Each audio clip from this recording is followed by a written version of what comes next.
स्वामी की जय। तब चक्रेश्वरी तपाचार्य महासाध्वी श्री मोहन बालाजी महाराज की जय। बोलो साधक प्रभाविका पंजाब केसरी श्री डॉक्टर पुनीत ज्योति जी महाराज की जय। बोलो महासाध्वी डॉक्टर मुक्ता जी महाराज की जय। बोलो सब सतियों की जय। बोलो जैन धर्म की जय।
बोले भगवान महावीर स्वामी की जय। बोलो जैन धर्म की।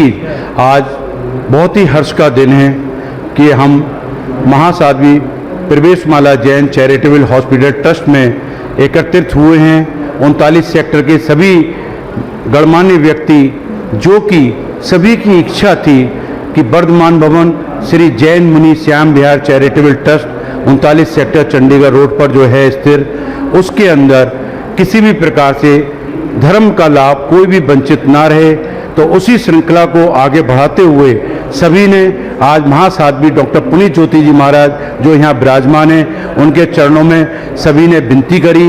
उस विनती के अंदर हमारी इस ऐसे जैन बिरादरी 39 सेक्टर चंडीगढ़ रोड के जो सरप्रस्त हैं हमारे आदरणीय श्री महेंद्र पाल जी जैन, उनके नेतृत्व में सभी यहाँ गणमान्य व्यक्ति यहाँ मौजूद हुए और महिला शाखा की भी हमारी चंदन युक्ति संघ की प्रधान नारी रतन श्रीमती ऋचा जैन भाभी जी भी यहाँ अपनी पूरी महिला मंडल के साथ यहाँ पधारी। सभी ने महासाध्वी डॉक्टर पुनीत ज्योति जी महाराज के चरणों में विनती करी और उनसे चौमासे के लिए तो महासाध्वी डॉक्टर पुनीत ज्योति महाराज ने हम सभी को एक आश्वासन दिया, बल्कि एक धर्म का इतना बड़ा एक हमें वर्णन करते हुए उन्होंने कहा है कि ये चौमासा अब एक परिवर्तन चौमासा कहलाएगा, और चौमासे की बनती हमारी स्वीकार करके उन्होंने हमें गदगद कर दिया। इसी के साथ मैं अपने 39 सेक्टर के व 32 सेक्टर के जमालपुर के मोती नगर के सभी भाई बहनों से हाथ जोड़कर कृतज्ञ निवेदन करता हूँ कि इस चौमासे के अंदर अपने कर्मों की निर्जरा करने के लिए और अपने धर्म लाभ के लिए आगे से आगे बढ़कर अपने तन मन धन से समर्पित होकर सेवा का भाव रखें और ज़्यादा से ज़्यादा इस धर्म का क्षेत्र में आकर अपने ज़्यादा से ज़्यादा लाभ लें। जय जैन, जय महावीर, धन्यवाद। हाँ जी, एसएस जैन बिरादरी 39 सेक्टर को आज गुरनी मैया ने चातुर्मास की स्वीकृति प्रदान की है, तो पूरे संघ के लिए मेरा यही संदेश है कि हम निर्मल भावों से, सरल भावों से, हमारा सिर्फ लक्ष्य होना चाहिए कि हमें धर्म आराधना करनी है। किसी भी तरह के पचड़े में ना पड़ करके, किसी भी तरह के शिकवे शिकायतों से ऊपर उठ करके हमें केवल धर्म आराधना करनी है। हमें समझना है इस महत्व को, चातुर्मास क्या है, भगवान महावीर के सिद्धांत क्या हैं। क्योंकि आज देखा जाए तो पंप एंड शो में इंसान आज इतना ज़्यादा डिस्ट्रैक्ट हो रहा है कि जो वास्तविक वैल्यूज़ हैं, मूल्य हैं हमारे, उनको तो भूल गए हैं। एक दूसरे से खींचातानी, अपने आप को शो ऑफ करना या अपने आप को, मतलब बहुत सारी लड़ाइयाँ हैं आज देखा जाए तो। लेकिन सोचना चाहिए किसके लिए लड़ना है। ये जिंदगी कितनी सी है, सबसे मधुर मिलन करें, संगठन करें। क्योंकि जो तोड़ने वाला होता है ना, वो खुद भी बर्बाद होता है और दूसरों को भी हानि पहुंचाता है। लेकिन जो जोड़ने वाला होता है ना, वो खुद भी शिखर पर पहुंचता है और दूसरों का भी कल्याण करता है। इसलिए हमें सबको जोड़ना है, यानी संगठन करना है।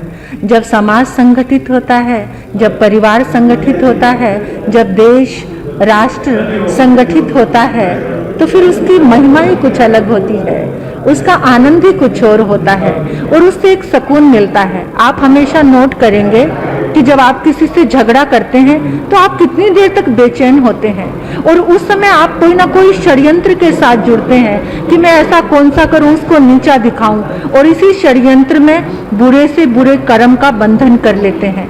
तो हमें क्या करना चाहिए? हमें सबके साथ मिलकर रहना है और इस चीज को याद रखना चाहिए कि जब यहाँ से जाएंगे तो क्या लेकर जाएंगे। क्या ये लड़ाई, क्या ये झगड़े, क्या ये शिकायतें ये यहाँ भी चैन नहीं देंगे और आगे जाकर भी चैन नहीं लेने देंगे। तो पूरे संघ को, पूरे समाज को मेरा एक ही संदेश है कि जो ईगो की लड़ाई है ना, उसको छोड़ दीजिए और आकर परमात्मा के चरणों में धर्म आराधना कीजिए। कितना आनंद आएगा। वास्तविक रूप में देखा जाए तो सब अपने हैं, कोई भी पराया नहीं है। फिर किसके लिए लड़ रहे हो? कौन सी लड़ाई लड़ रहे हो? क्यों एक दूसरे से दूर हो रहे हो? क्यों झगड़े डाल रहे हो? क्यों ऐसी शिकायतों में पल रहे हो और दूसरों के अंदर भी वही वाइब्रेशन ट्रांसफर कर रहे हो? ये हमको नहीं करना। तो मेरा पूरे संघ के लिए यही संदेश है, एक बने, नेक बने और नेक बन करके सबको धर्म से जोड़ें, खुद भी आनंद में रहें, दूसरों को भी आनंद देने का हेतु बने। वास्तविक रूप में महावीर का श्रावक वही है, वास्तविक रूप में महावीर का पुत्र वही है जो इस संदेश, सिद्धांत और वैल्यूज को लेकर चलता है। अब झगड़े कराने वाला कौन है ये आप खुद ही समझ सकते हो। इनको मिटाना है, एकता का बिगुल लेकर हम सबको निकलना है। वो मधुर बंसुरी बजाएंगे एकता की तो सब प्रेम से झूमेंगे, आनंद से नाचेंगे, गाएंगे और खुशियाँ मनाएंगे।